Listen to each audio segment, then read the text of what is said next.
그러나 각각 어떻게 그 위에 세울까를 조심할지니라. 이 닦아둔 것 외에 능히 다른 터를 닦아줄 자가 없으니 이 터는 곧 예수 그리스도라. 고마우신 하나님, 고린도 전서 말씀을 통하여서 이 시대에 참 우리의 문제가 무엇인가 돌아보고 또 사도 바울의 가르침을 통해서 어떤 모임을 이루어야 할 것인가 가르쳐 주셔서 감사합니다. 오늘 말씀 통해서 그리스도의 터 위에 집을 지어갈 때 어떻게 지어야 할 것인가 저희가 깊이 깨달아 알 수 있도록 성령의 감동과 지혜를 허락해 주시기를 기도합니다. 감사하고 모든 말씀을 주 예수 그리스도 이름으로 기도하였습니다. 아멘. 지난 1, 2장 말씀을 통해 우리는 고린도 교회의 분파 문제를 돕는 사도 바울을 공부했습니다. 1장에서 바울은 하나님의 능력이 되는 십자가의 돌을 붙들고 자신의 지혜와 총명을 자랑하지 말라고 도왔습니다. 2장에서는 자신의 간증을 기초로 복음 역사는 말과 지혜에 있는 것이 아니라 성령의 능력으로, 성령의 역사로 이루어짐을 가르쳤습니다. 오늘 우리가 배울 3장 말씀은 이 문제에 대한 결론이라 할 수 있습니다. 바울은 오늘 말씀을 통해 고린도 성도들이 존경하고 따르는 복음 사역자들이 하나님 앞에서 무슨 역할을 했는가 알려줍니다. 또한 이들로 인해 구원을 얻고 교회를 이룬 그들이 어떤 삶을 살아야 하는가를 가르쳐 줍니다.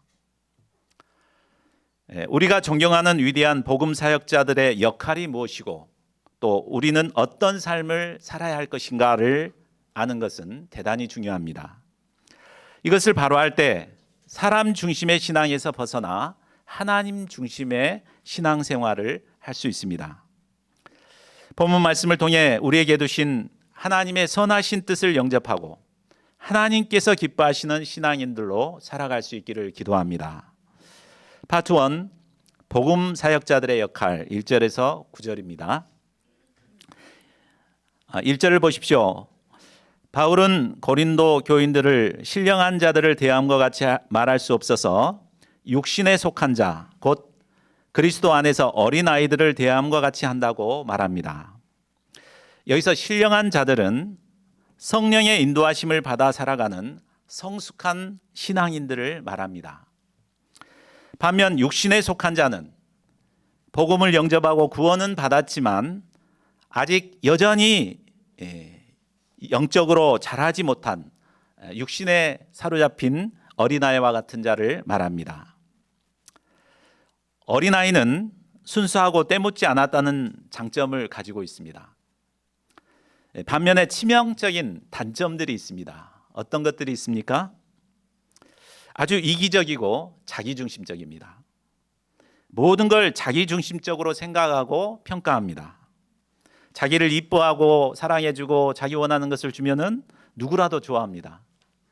그러나 자기 마음에 들지 않으면 사랑하는 부모일지라도 아빠 나빠, 엄마 미워 이렇게 말합니다.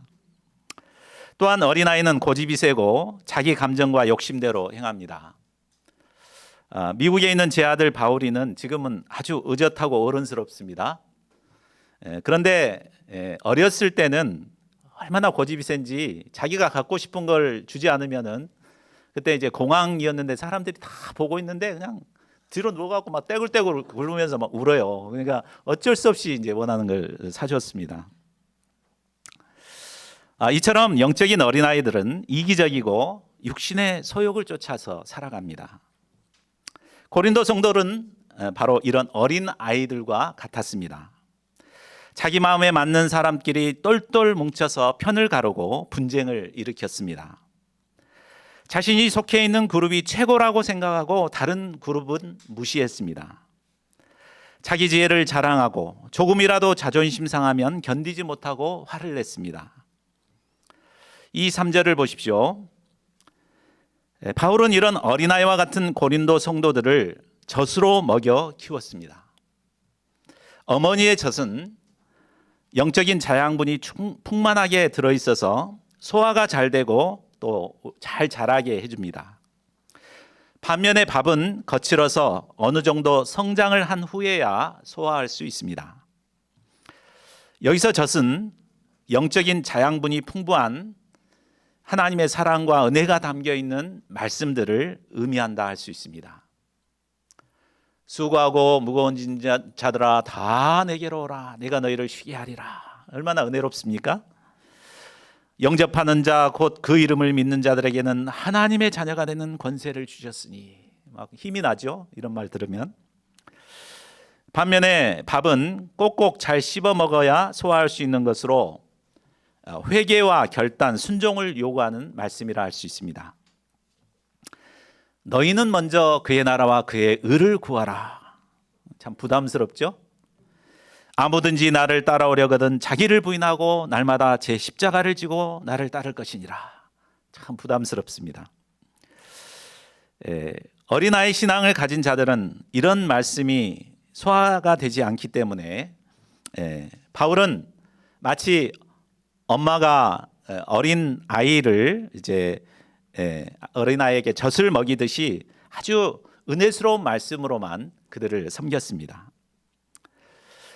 고린도 성도들은 바울이 고린도를 떠난 지 약 4년 정도 지났기 때문에 이제는 어린아이에서 벗어나 어엿한 성장한 성숙한 신앙인들이 되어야 했습니다. 그러나 그들은 여전히 어린아이 상태에 머물러 있었습니다. 자, 이들의 모습은 세월이 지나도 전혀 성장하지 않고 어린아이 그대로 있었습니다. 자라지 않는 아이의 모습을 보는 부모의 마음이 얼마나 고통스럽겠습니까? 시간이 지나도 전혀 성장하지 않는 우리의 모습을 보시는 하나님의 마음도 아마 그러할 것입니다. 반면에 무럭무럭 건강하게 자라나는 자녀를 보는 부모의 마음이 기쁘듯 영적으로 잘 자라고 성장하는 자녀들을 보시는 하나님의 마음도 기쁠 것입니다. 그러므로 우리는 자라나야 합니다. 거친 밥과 같은 부담스러운 말씀도 꼭꼭 씹어서 잘 소화하고 영적으로 성숙한 믿음의 사람들로 성장할 수 있기를 기도합니다. 고린도 성도들은 아마 바울이 자신을 어린아이로 평가했을 때 몹시 불쾌하고 그것을 인정하기가 어려웠을 것입니다. 나처럼 성경 지식도 많고 지혜가 많은 내가 어린아이라고 도저히 영접할 수 없었을 것입니다. 이에 바울은 그들이 어떤 점에서 어린아이와 같은 육의 사람인가를 근거를 제시합니다. 3절과 4절을 보십시오. 그들은 사람을 중심으로 모여 파벌을 형성하고 있었습니다. 각자 자신이 존경하는 인물을 중심으로 나는 바울에게, 나는 아볼로에게 라며 편을 갈라 서로 시기와 분쟁을 일으키고 있었습니다. 이처럼 특정한 사람을 중심으로 똘똘 뭉쳐서 다른 모임과 갈등을 일으키고 있는 것이 바로 어린아이 신앙의 전형적인 모습입니다. 이런 그들이 어린아이의 신앙에서 벗어나기 위해서는 무엇이 필요할까요? 그것은 먼저 그들이 존경하고 따르는 자들이 하나님이 쓰시는 사역자에 불과하다는 것을 아는 것입니다. 5절을 보십시오. 아볼로나 바울은 고린도 성도들을 믿게 한 하나님의 사역자들입니다. 여기서 사역자는 주인의 시종을 드는 종을 의미합니다. 그들이 존경하고 따르는 바울과 아볼로는 하나님이 사용하시는 종에 불과합니다. 다른 점이라면 각자 역할만 다를 뿐입니다. 자, 어떻게 다른지 6절, 7절을 우리 같이 한번 읽어보겠습니다. 시작. 나는 심었고 아볼로는 물을 주었으되 오직 하나님께서 자라나게 하셨나니 그런즉 심는 이나 물 주는 이는 아무것도 아니되 오직 자라게 하시는 이는 하나님뿐이니라. 자, 여기서 우리는 몇 가지 중요한 교훈을 배울 수 있습니다. 첫째는 복음 역사의 주체는 바로 하나님이시라는 것입니다. 복음 사역자들은 하나님으로부터 각각 사명을 위임받은 청지기일 뿐입니다. 바울은 심었고 아볼로는 물을 주었습니다. 그러나 그것만으로 자랄 수는 없습니다. 자라게 하시는 이는 오직 하나님뿐입니다. 심는 이나 물 주는 이가 반드시 필요하지만 하나님이 자라나게 하지 않으면 아무런 소용도 없습니다. 하나님께서는 바울과 아볼로와 같은 복음 사역자들을 사용하셔서 구원의 역사를 이루어 가십니다. 물론 하나님께 순종해서 구원의 역사를 이루어가는 사역자들은 대단히 훌륭합니다. 그러나 우리는 그 이면에서 그들을 쓰시는 하나님을 볼 수 있어야 합니다. 하나님을 보지 못하고 복음의 사역자들만 바라볼 때 우리는 고린도 교회처럼 사람 중심의 모임을 이루게 됩니다. 이를 통해서 교회가 분열되는 큰 죄를 범하게 되는 것입니다. 반면에 복음의 사역자들은 어떻게 생각해야 되겠습니까? 자신은 청지기에 불과함을 인식하고 맡겨주신 사명에 충성해야 합니다. 그렇지 않고 마치 자신이 잘나서 된 것인 양 생각하고 자신을 드러내고자 할 때 하나님의 영광을 가로채는 죄를 범하게 됩니다. 구원의 역사는 온전히 하나님께서 이루시는 것입니다. 이것을 알 때 우리는 겸손히 맡겨주신 사명을 감당할 수 있습니다. 자, 둘째는 하나님의 역사는 동역의 역사임을 배우게 됩니다. 바울과 아볼로는 고린도 성도들로 하여금 예수님을 믿게 한 사역자들입니다. 이들은 하나님의 종들이지만 동시에 하나님과 함께 복음 역사를 이루는 동역자들입니다. 하나님은 전능하신 분이기 때문에 능히 홀로도 구원의 역사를 이루어 가실 수 있습니다. 그러나 하나님께서는 부족한 우리들을 동역자로 삼으셔서 함께 일하십니다. 그런데 함께 일하지만 각자 하는 역할이 다릅니다. 바울은 황무지 같은 곳에서 말씀을 심고 복음 역사를 일구는 개척의 사명을 감당했습니다. 철학과 수사학에 능한 아볼로는 후에 그곳에 물을 주고 가꾸는 양육의 사명을 감당했습니다. 인간적으로 생각하면 바울이 개척한 곳에 아볼로가 침범해서 열매를 빼앗는 것처럼 보일 수 있습니다. 역으로 아볼로 입장에서는 바울이 개척하고 섬겼기 때문에 자기가 열심히 하면 자기의 영광보다는 바울이 더 영광받을 거라고 생각하고 흐지부지하기 쉽습니다. 그러나 전혀 그들은 그렇게 하지 않았습니다. 그들은 하나님의 동역자로서 각자에게 주어진 사명에만 충성했습니다. 이를 통해 하나님 안에서 서로 동역하며 하나님의 역사를 섬길 수 있었습니다. 하나님의 역사는 동역의 역사입니다. 아름다운 동역의 역사가 있는 곳에 바로 성령의 역사가 일어납니다. 그러나 갈등하고 분열하는 곳에는 힘은 힘대로 들고 결코 성령의 역사는 일어나지 않습니다. 하나님의 역사는 뿌리는 자가 있는 반면 거두는 자가 있습니다. 뿌리는 자가 중요한 만큼 거두는 자도 중요합니다. 또 반대로 거두는 자가 중요한 만큼 뿌리는 자도 중요합니다. 서로의 중요성을 인식하고 동역하지 않으면 결코 영생에 이르는 열매를 거둘 수 없습니다. 하나님께서는 우리에게 각각 다른 은사들을 주셨습니다.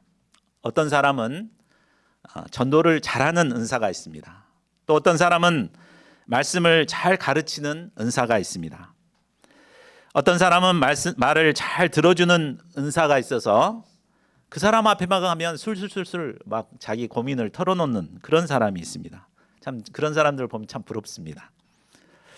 어떤 사람은 섬기는 은사를 주셨고 어떤 사람은 찬양의 은사 또 봉사의 은사를 주셨습니다. 이러한 은사들은 서로 우열을 정하거나 비교할 성질의 것이 아닙니다. 하나님께서 이런 은사를 우리에게 주신 것은 서로 합심하여 생명 구원의 역사를 섬기도록 하기 위함입니다. 저희 모두가 하나님께서 주신 은사를 활용하여 합심 동역을 이루므로 하나님께서 원하시는 생명 구원의 역사를 이루어갈 수 있기를 기도합니다. 셋째로 복음의 사역자들은 각각 자기가 일한 대로 상을 받습니다. 8절을 보면 심는 자와 물 주는 이가 한 가지이지만 각각 자기가 일한 대로 자기의 상을 받는다고 했습니다. 하나님은 팀 단위나 교회 단위로 상을 주시지 않습니다. 각각 자신이 일한 만큼 상을 주십니다. 세상에서는 줄을 잘 서거나 소속이 어딘가에 따라 무임승차의 혜택을 받을 수도 있습니다. 이 때문에 길을 쓰고 영향력 있는 단체나 줄을 잡고자 합니다. 그러나 하나님은 어느 그룹에 속했다고 한꺼번에 상을 주시는 분은 아닙니다. 인격적으로 개개인이 얼마나 하나님께 충성했는가를 보고 공평하게 상을 주십니다. 그러므로 자신의 소속을 자랑할 것이 결코 아닙니다. 하나님께서 나에게 주신 사명을 얼마나 충성스럽게 감당했는가가 중요합니다. 부르심을 받은 우리는 모두가 하나님의 동역자들입니다. 하나님께서는 생명 구원의 역사를 이루시기 위해 우리를 택하시고 우리 교회를 이루어 주셨습니다. 그리고 각 사람에게 각각 다른 은사를 주셨습니다. 우리는 하나님께서 주신 은사로 합심 동역하며 하나님께서 주신 사명을 열심히 감당해야 합니다. 이를 통해 우리 모두가 하나님께서 주시는 생명의 열매들을 맺고 풍성한 상급을 받을 수 있기를 기도합니다. 파트 2, 그리스도의 터 위에 집을 짓는 건축자, 10절에서 15절입니다. 사도 바울은 계속해서 성도들이 힘써 일해야 할 것이 무엇인가를 설명합니다.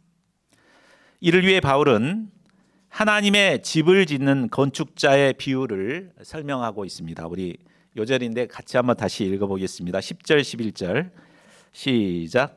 내게 주신 하나님의 은혜를 따라 내가 지혜로운 건축자와 같이 터를 닦아두매 다른 이가 그 위에 세우나 그러나 각각 어떻게 그 위에 세울까를 조심할지니라. 이 닦아둔 것 외에 능히 다른 터를 닦아둘 자가 없으니 이 터는 곧 예수 그리스도라. 집을 짓는 데 있어 가장 중요한 것이 바로 터를 닦는 일입니다. 반석과 같은 견고한 기초 위에 집을 지으면 지진이 나도 끄떡이 없습니다. 그러나 모래와 같은 곳에 집을 지으면 조그만 충격에도 쉽게 무너집니다. 터를 닦는 기초공사의 비용은 아주 비용도 많이 들고 시간과 노력이 많이 듭니다. 겉으로 드러나지 않기 때문에 표시도 나지 않습니다. 이 때문에 어리석은 건축자는 기초공사를 소홀히 하고 빨리 집을 짓습니다. 그러나 지혜로운 건축자는 기초공사에 많은 시간과 물질을 투자합니다. 사도 바울은 고린도를 개척하면서 지혜로운 건축자로서 1년 6개월 동안 터를 잘 닦았습니다. 그가 닦은 터는 바로 예수 그리스도이십니다. 이 터는 견고한 반석과 같은 터입니다. 예수 그리스도는 완전한 인간이시면서 또 완전한 하나님이 되십니다. 그래서 하나님과 인간 사이에 유일한 중보자가 되십니다. 또한 예수 그리스도는 십자가와 부활을 통해 어느 누구도 해결할 수 없었던 죄와 죽음의 문제를 해결하신 유일한 구주가 되십니다. 예수님은 길이요 진리요 생명이 되신 분으로서 하나님께로 이르는 유일한 길이 되십니다. 이 예수님은 인생의 유일한 반석이요 또한 교회의 유일한 반석이 되십니다. 그리스도의 터 위에 다른 이가 세우는 집은 구체적으로 무엇을 말하겠습니까? 그것은 예수 그리스도의 신앙 고백 위에 세워진 교회를 의미합니다. 마태복음 16장을 보면 유명한 베드로의 신앙 고백이 나옵니다. 예수님께서 제자들에게 너희는 나를 누구라 하느냐라고 물었을 때 베드로는 주는 그리스도시요 살아계신 하나님의 아들이시니이다 라고 신앙 고백을 합니다. 이때 예수님께서는 베드로에게 말씀하십니다. 또 내가 내게 이르노니 너는 베드로라. 내가 이 반석 위에 내 교회를 세우리니 음부의 권세가 이기지 못하리라. 여기서 이 반석은 베드로를 가리키지 않습니다. 베드로의 신앙 고백을 가리킵니다. 교회는 바울과 같은 하나님의 종들을 통해 닦아놓은 예수 그리스도의 터 위에 우리가 세워가야 할 하나님의 집입니다. 그러므로 우리가 관심을 가져야 할 건 터를 닦아놓은 사역자들이 아닙니다. 사역자들이 닦아놓은 그리스도의 터 위에 어떻게 교회를 세워갈 것인가입니다. 어떻게 하면 하나님께서 내게 주신 은사를 잘 활용해서 열심히 일해 이 교회를 든든하게 세워갈 것인가? 어떻게 하면 합심동역을 잘해서 이 교회를 번듯하게 세울 것인가? 이렇게 관심을 가져야 합니다. 자, 그러면 우리가 하나님께서 기뻐하시는 교회를 세우기 위해서는 조심해야 할 것이 무엇입니까? 그것은 바로 좋은 재료를 사용해서 교회를 세우는 것입니다. 건축가에 있어서 기초 다음으로 중요한 것은 바로 건축 재료입니다. 12절을 보면 바울은 6가지의 건축 재료를 소개합니다. 금, 은, 보석과 같은 값비싼 재료가 있습니다. 그런가 하면 나무나 풀, 집과 같이 쉽게 구할 수 있는 재료가 있습니다. 금은, 보석은 비싸기도 하고 구하기도 힘들고 무엇보다 그것으로 집을 지으려면 오랜 시간이 걸립니다. 반면에 나무, 풀, 짚은 값도 싸고 구하기 쉽기 때문에 빨리 집을 지을 수 있습니다. 마음이 급한 우리는 속전속결로 빨리 집을 짓고 싶습니다.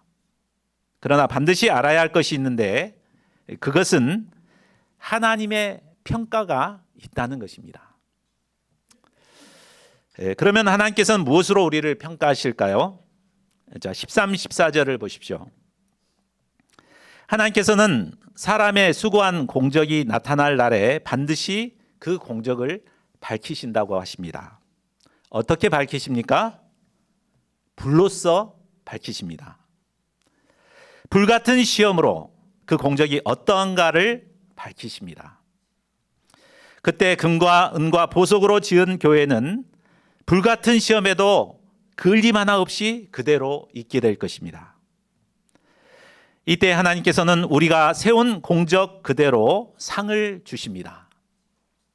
반면에 나무와 풀과 짚으로 교회를 세운 자는 어떻게 됩니까? 15절을 보십시오. 불에 잘 타는 재료로 세운 교회는 불같은 시험을 이겨내지 못하고 모두 불타게 될 것입니다. 그렇게 되면 해를 받고 자신만 겨우 불 가운데서 구원을 얻게 될 것입니다. 마치 소돔과 고모라가 멸망할 때 겨우 구원을 받았던 롯처럼 부끄러운 구원을 받게 될 것입니다. 그러므로 우리는 비록 비용이 많이 들고 시간이 오래 걸리더라도 금과 은과 보석을 통해 하나님의 교회를 세워가야 합니다. 그렇다면 금이나 은이나 보석으로 집을 짓는다는 것은 구체적으로 어떻게 하는 것을 말할까요? 자, 금이나 은은 용광로에서 완전히 녹아서 불순물이 제거된 순수한 것을 의미합니다. 불순물이 얼마나 제거되었는가에 따라서 그 가치가 달라집니다. 불순물이 온전히 제거된 금은 시험을 통해 연단된 믿음을 의미한다고 할 수 있습니다. 베드로전서 1장 7절은 너희 믿음의 시련이 불로 연단하여도 없어질 금보다 더 귀하여 라고 했습니다. 또 불순물이 제거된 은은 정결하고 순결한 말씀을 의미합니다. 시편 12편 6절은 여호와의 말씀은 순결하며 흙 도가니에 7번 단련한 은 같도다라고 말합니다. 또 보석 역시 지혜의 말씀을 의미합니다. 잠언 3장 15절은 고백합니다. 지혜는 진주보다 귀하니 내가 사모하는 모든 것으로도 이에 비교할 수 없도다. 그러니까 금과 은과 보석으로 교회를 세워가는 것은 결국 하나님의 말씀에 기초하여 또 연단된 믿음을 통하여 교회를 세워가는 것을 의미한다 할 수 있습니다. 이 일은 금과 은과 보석을 재료로 교회를 세우는 것처럼 오랜 시간과 노력이 필요합니다. 아무리 노력해도 겉으로 표가 나지 않습니다.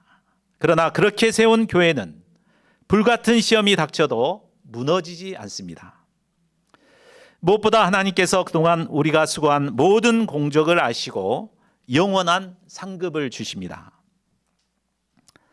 자, 반면 나무와 풀과 지프로 교회를 짓는 것은 어떻게 하는 것을 말할까요? 이는 인본주의와 세속주의에 기초해서 인간적인 열심으로 교회를 세워가는 것을 의미합니다. 자기 부인이나 자기 십자가 없이 자기 중심에 기초한 신앙생활을 하는 것입니다. 이러한 신앙은 편하고 멋있어 보일 수 있지만 하나님의 불심판을 견디지 못하고 모두 타버릴 것입니다. 그러므로 우리는 힘들더라도 금이나 은이나 보석으로 교회를 세워가야겠습니다. 신앙생활이 좀 힘들지라도 하나님의 말씀에 기초하여 믿음으로 살아가는 자들이 되어야겠습니다.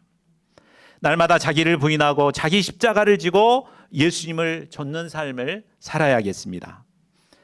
이를 통해 불같은 시험을 이겨내는 하나님의 기뻐하시는 교회를 세워가야겠습니다. 이래하여 세운 공적을 인정받아 하나님께서 주시는 영원한 상급을 받는 자들이 될 수 있기를 기도합니다. 파트 3, 우리는 하나님의 성전 만물의 주인, 16절에서 23절입니다. 바울은 그리스도의 터 위에 세워진 교회와 성도들이 어떤 존재인가를 설명합니다. 16절을 보십시오. 너희는 너희가 하나님의 성전인 것과 하나님의 성령이 너희 안에 계시는 것을 알지 못하느냐.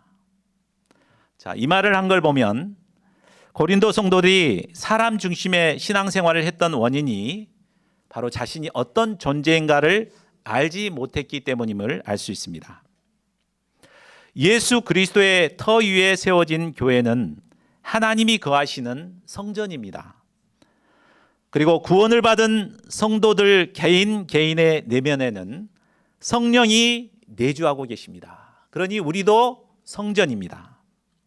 이것을 알 때 성전을 더럽히는 자를 멸하시는 하나님 앞에 두렵고 떨림으로 살아가게 됩니다.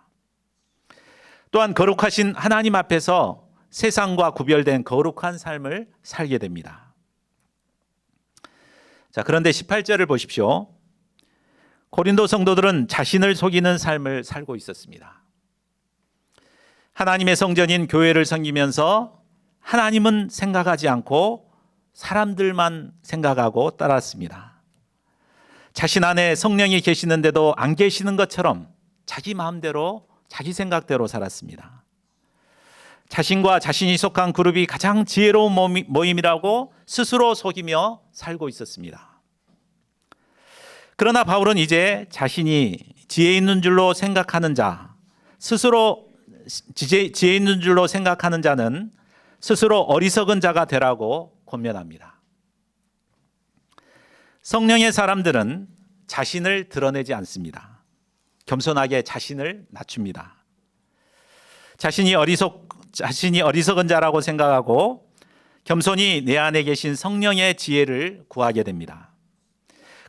그리하여 성령께서 주시는 지혜로 말미암아 지혜로운 자가 될 것입니다. 이 세상의 지혜는 하나님께 어리석을 뿐입니다. 하나님께서는 세상에 지혜 있는 자들의 모든 생각을 헛것으로 여기십니다. 이제 바울은 결론적으로 말씀합니다. 우리 21절에서 23절을 같이 읽어볼까요? 시작. 그런즉 누구든지 사람을 자랑하지 말라. 만물이 다 너희 것임이라. 바울이나 아볼로나 게바나 세계나 생명이나 사망이나 지금이나 장래 것이나 다 너희의 것이요 너희는 그리스도의 것이요 그리스도는 하나님의 것이니라. 고린도 교회 신자들은 훌륭한 신앙 선배인 바울과 아볼로, 게바를 자랑했습니다. 그러나 그들은 하나님께서 사용하시는 위대한 사역자일 뿐입니다. 또 하나님의 일꾼입니다. 무엇보다 그들은 하나님께서 우리를 위해 주신 하나님의 선물입니다. 물론 우리는 우리에게 믿음의 유산을 남겨준 영적 스승들을 존경하고 자랑스러워해야 합니다. 그러나 그보다 앞서 믿음의 영적 스승들을 우리에게 보내주셔서 우리에게 믿음을 갖도록 도우신 하나님을 바라보고 감사해야 합니다. 더 나아가 기독교 세계관을 가지고 하나님께서 우리에게 맡겨주신 생명 구원의 역사를 감당해야 합니다. 한마디로 사람 중심의 신앙에서 벗어나 하나님 중심의 신앙생활을 해야 합니다. 우리 중에 혹시 사람 중심의 신앙생활을 하고 있는 분은 없습니까? 있다면 회개하고 하나님 중심의 신앙생활로 돌이킬 수 있기를 기도합니다. 자, 말씀을 맺겠습니다. 이상을 통해 우리는 복음 사역자들의 역할이 무엇인가를 배웠습니다. 그들은 하나님의 종으로서 우리에게 믿음을 갖게 하고 교회의 기초가 되는 예수 그리스도의 터를 닦은 분들입니다. 우리는 신앙의 스승인 그들이 닦아놓은 이 터 위에 교회를 세워가야 합니다. 하나님께서 각자에게 주신 은사를 발휘하여 합심 동역하여 하나님의 교회를 세워가야겠습니다. 많은 비용과 시간이 들더라도 금 같은 믿음과 또 은이나 보석과 같은 하나님의 말씀으로 교회를 세워야겠습니다. 이를 통해 불같은 시험도 능히 이겨내고 하나님의 상급을 받는 저희 모든 교회가 될 수 있기를 기도합니다. 우리 요절 말씀 읽고 함께 기도하는 시간 갖겠습니다. 시작. 내게 주신 하나님의 은혜를 따라 내가 지혜로운 건축자와 같이 터를 닦아두매 다른 이가 그 위에 세우나 그러나 각각 어떻게 그 위에 세울까를 조심할지니라. 이 닦아둔 것 외에 능히 다른 터를 닦아둘 자가 없으니 이 터는 곧 예수 그리스도라. 기도 제목